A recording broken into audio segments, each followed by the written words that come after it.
what I try to do in this webinar is that we touch different levels. Just we walk around the vegetative nervous system, that this system knows, oh, he or she wants to address me. It's me who is meant. And this walk around somehow is a little bit necessary, because if you do just one exercise, it could still mean this or that or another thing in the body.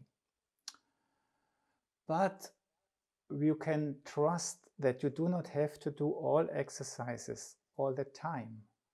So one idea would be you only practice, because I divided the lesson into 4 parts. One part, for example, one day, part 2 the next day, part 3 the 3rd day, and part 4 the 4th day. And then you take your time to really go into it and to experiment and say hello to, because this also gives you more time to experiment. You just don't have to hurry on to do all these exercises. And you are still doing the walk around of everything. Yeah. And for the body, the etheric forces time is completely different than from us.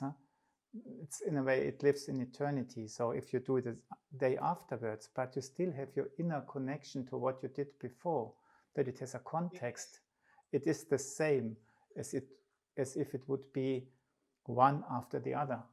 Or maybe it gives even more space than you can breathe in between.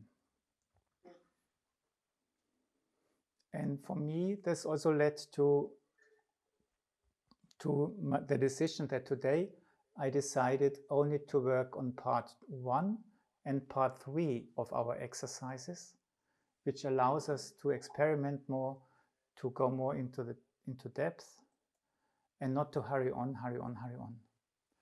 But what one often thinks is, I have to get hold of the exercise. And that's also a sort of trap. You can be trapped in it, because like a human being, if you have the feeling, now I've got you, now I understand, you are like this, then your inner being must say, no, that's not me. So we have to suffer all the time a little bit, that we never really have it. We are always looking for it. We must be content to be imperfect, but in an honest way. We are trying to speak to it. But as soon as we have the experience, now I have it, we might have missed the purpose of the practice already a little bit. This does not mean that we put more and more and more workload on us, but it also does not mean that our aim is to really have it.